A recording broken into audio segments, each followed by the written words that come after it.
Halloo. Halloo, tere Illar! Tere Keit! No Kuidas nii, läheb?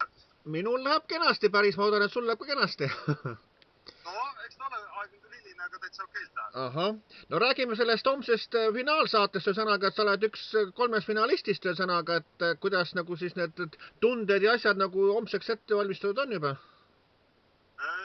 Just nii, üks 3-st, siin korra üks auto sõidab mööda, vabandust heli pärast, ma olen tee ääres. Ja.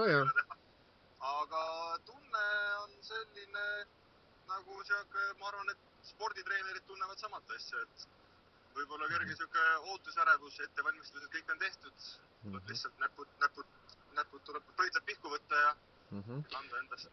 Ja kas homme on nagu siuke otsesaade, kuhu saavad ka televaatajad nagu siis oma lemmikule häält anda?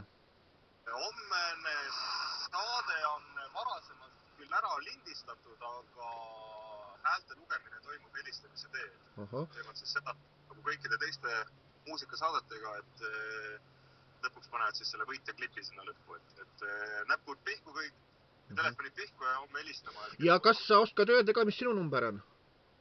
Vot ei tea, selgub homme, eks see selgub homme. Ahhaa. Nii on. Ja tähendab... Väga põnev, selles suhtes, et see hooaeg on olnud väga siuke, minul kui nagu õpetajana siuke esmakordne. Merilin on olnud suurepärane õpilane, et läbi raskuste võidu poole. Ja ma võin väikese saladuse ka ära reeta, see pole saladus enam, aga et Merilin Timmeriga ma tegin intervjuu, nii et maikuu saatus saladusajakirjas ta peaks olema ja esikaane lugu suisa. Oo, suurepärane, suurid asjad, Illar. Ja, palun, ja siis sinust on seal mainitud ja nii, et päris toredasti kõike. Väga lahe, ja aitäh, Illar, selle videopostituse eest, mis sa tegid, et kuna mul küll siin viimasel ajal igast küsimusi küsinud, aga lihtsalt aja tõttu tahtsin vastata. See oli niivõrd tore video, et võitsin mu sõna järjekordselt.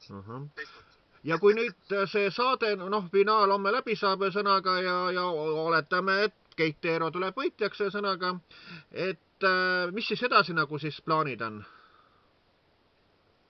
Edasised plaanid üht-teist mõttes on ja eks sellest siis räägib nagu täpsemalt ja pikemalt mingi postitust. Ja tegelikult mul mõte, väike mõte on ka sulle, Illar, külla tulla, sest ma teen ka oma seda videosaadet. Ja. Ajaksime juttu ja räägiksime sinu teekonnast, sest et väga huvitav olnud. Ja. Et see ei ole küll nõia teema, aga see on lihtsalt huvitavate inimeste teema. Ja ütleme, oletame, et kui sul... Kas sulle sobiks see idee üldse? Ma ei ole selles sul luba küsinud. Ma arvan, et võib-olla, kui ilma soojemaks veel lähevad, et siis, et... Võib-olla tõesti, jah. Et miks mitte siis muidu? No võt. Ja tähendab, aga kui näiteks sul tehakse veel kord ettepanek, kas Eesti saates osaleda või siis näiteks isegi Venemaal äkki kutsutakse, et mis sa siis nagu oled ka nõus? Ma arvan, et sellest Eesti asjast nagu piisab ja Venemaa oma vastu mul ei ole mitte mingit huvi, sellepärast et need asjad, mis nüüd siin hiljaaegu Vene saadete kohta välja tulid, need asjad on nagu meie ringkonnas juba ammu teada. Et see päris aus mäng seal ei olnud. Aga millest ma olen huvitatud on võib-olla Briti tuleproovis osalemisest, sest et britid olid need, kes esimesena selle saate formaadi välja mõtlesid. Ja sealt on nagu see tuleproovi, see maailmafenomen nagu alguse saanud, et kui nemad nagu uuesti teeksid selle saates, siis ma võib-olla, et seda ma täitsa mõtleks ja kaaluks, et see on nagu minna sinna juurde juurde ja seal proovida seda asja, et see oleks kuidagi põnev minu jaoks. Et teistel tuleb ka lasta siin koha peal möllata. No jah. Ja olen oma debüüdi ära teinud ja nüüd Merili kord ja lihtsalt siuke tausta jõutab, et suurem tähelepanu tuleb talle anda, et tema on see, kes pingutab ja näeb vaeva. Ja nagu ma tean juba ette ära, et homses Õhtulehes on ka siis sellest finaalsaatest juttu, et Sirje Presnal oli teinud kõik 3 finalistiga intervjuude sõnaga, et... Oi, väga põnev. Sa tead asju, mida mina ei tea. No eks ma selle Õhtulehe ajakirjanik Sirje Presnaliga olen nagu vestelnud sõnaga, et muidu ma arvasin, minu kommentaarid ka lähevad, aga et minu kommentaare neid ei soovitud, et pidid tegema nagu finalistide endaga need intervjuude sõnaga, et eks see homme paistab. Vaata kui huvitav, et selles suhtes ühed mu lemmik, nagu nii Sirje kui sina olete ühed mu lemmik ajakirjad. No võt. Ja te saate veel omavahel läbi ka, maailm on ikka... Jaa, ta on niisugune noor naisterahvas, ta teeb vist selle Anu Saagimiga teevad vist mingisugust Õhtulehe mingisuguseid saateid. Jaa, on väga vahva saade, see puuduta mind, kus kus erineva valdkonna inimesed, no ütleme siis nõiendusvaimsus, alternatiivvaldkonna inimesed käivad rääkimas. See on hästi tegelikult tänuväärne, et nad seda teevad ja nad hästi erinevaid inimesi seal näitavad.